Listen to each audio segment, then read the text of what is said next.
Ryan, great to have you here today ahead of the Irish Derby, of course, Dubai Duty Free Irish Derby. It's a wonderful race with a great history.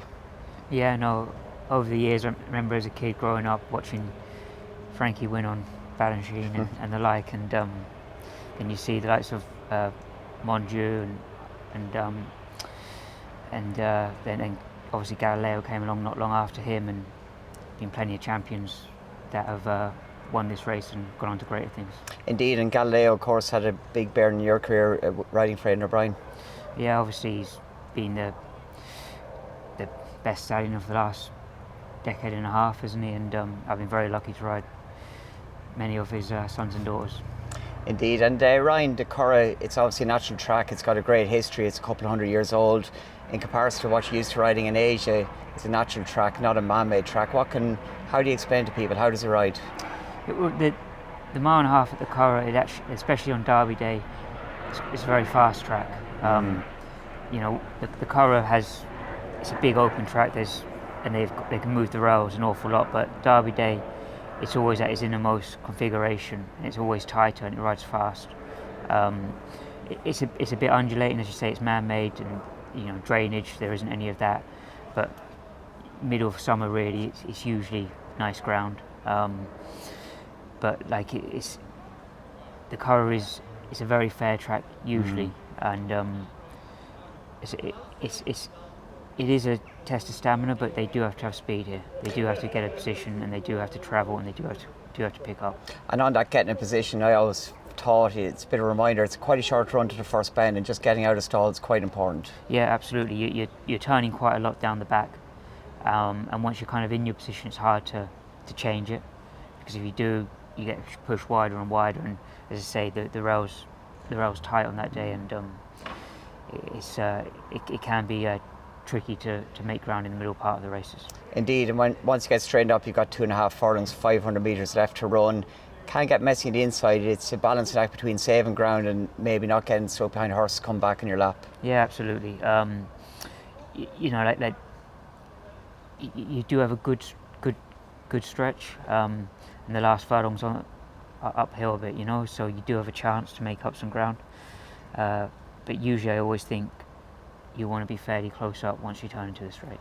And that last furlong, the uphill run, you just got to really start to trip if it's an even gallop. Absolutely, yeah. I mean, I think it's a very fair mile and a half test, the Curragh, and hopefully the best horse will win on the day. And looking at the rest of the race, of course, we've 8 races on Irish Derby Day. A lot of them are on a straight track, completely different test. It all depends where the stalls are. The draw and pace is key to that. Yeah, I mean, obviously the 5 and the 6 is fairly straight, but the 7 and the mile, they have a dog leg at about the 6 to the 5. Again, the draw is always important, but it's not necessarily where you think low numbers would definitely be at an advantage. It depends what horses are drawn around you and what the shape of the race is really. Indeed, and we've had a very dry time of things in run up to the Derby. Maybe that'll change on the day, but when it's dry like this, and if you get a tailwind on you, it can be sometimes hard to pick up the leaders. Yeah, absolutely. It can favour speed. The clerk of the course here, though, Brendan Sheridan, he does a magnificent job in keeping the track in good shape, and he usually has it very safe ground, and horses do tend to let themselves down here. So you're always quite happy to bring any sort of horse to the Curragh. I think they usually give it their best shot. You've won races all over the world. You've won derbies here, there and everywhere. The main one, of course, in Epsom is your home one, but you've had to win an Irish Derby. Yeah, no, it's been frustrating. We've been close a couple of times, and sometimes things haven't gone right for us, but we'll try again this year, and please God it will happen at some point. And of course at Epsom, Auguste Rodin, he was fantastic, drying ground, recovering for that run to Guineas. Yeah, he's always been a beautiful horse, and we've always held him in the highest regard. At Epsom he was always confident the whole way around. He was very comfortable, and he quickened up really well. I think his last 2 furlongs, I think it was the fastest any horse has ever ran in the Derby. He showed a real good turn of foot. And when the eventual second kicked, were you ever worried, or were you always just biding your time? You felt you had him covered? Yeah, I mean, look, it was the most fun I ever had in the Derby, because he felt in control the whole race, and the second found plenty when he asked him to go, but Auguste Rodin, he had the answers. He did indeed. And as an individual, I was looking after riding Japan. He's a son of Deep Impact. He's fantastic bred. He looked really well in the ring, but he is a typical looker of a sire, if you like. Yeah, he's be a similar shape and size to his father.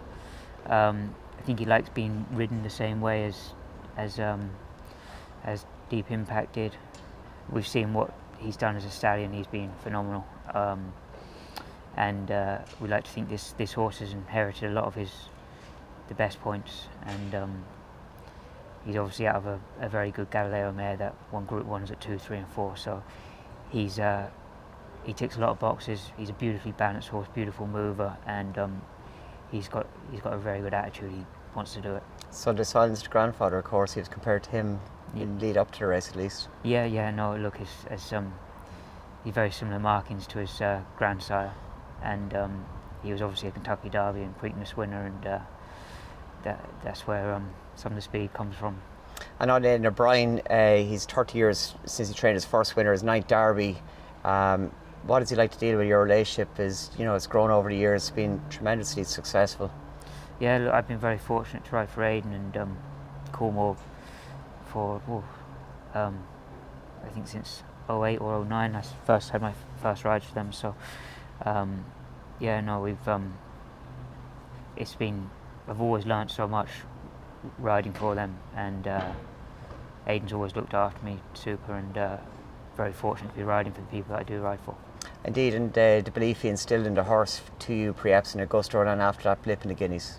Yeah, well, look, when you go out riding for Aidan, you always think you're going to win, because the horse has been prepared and the pedigree's there, and but every race you ride for him, the horse is there to win, and we expect it to win. So you have to go out there with the mentality, thinking that it will win, and we're lucky that obviously it can't happen all the time, but we're lucky that we can go out there with confidence and expecting a big run.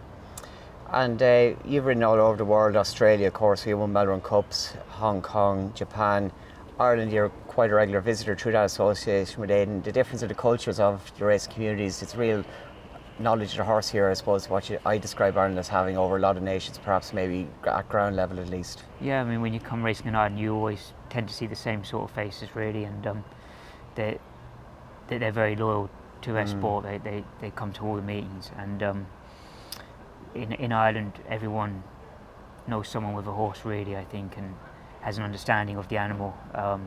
That it's closer to their way of life, I suppose.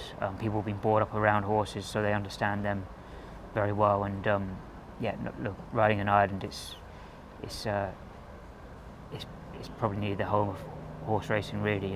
Being closest to the culture. One of the biggest innovations in world racing has been the World Pool. It's been a huge success in the UK. We've had an Irish Champions Weekend at Leopardstown. First time it's been at the Curragh for Dubai Duty Free Irish Derby Day. Yeah, I think it's been very helpful to British racing over the last few years. Obviously, and it's putting racing out there on the global stage, really, isn't it? And it's great that people from around the world can bet into these pools, and it's great that Ireland's getting another day now, and hopefully when people become more familiar with it and kind of like have a bit of understanding of the product, hopefully we can grow it and it can continue to improve.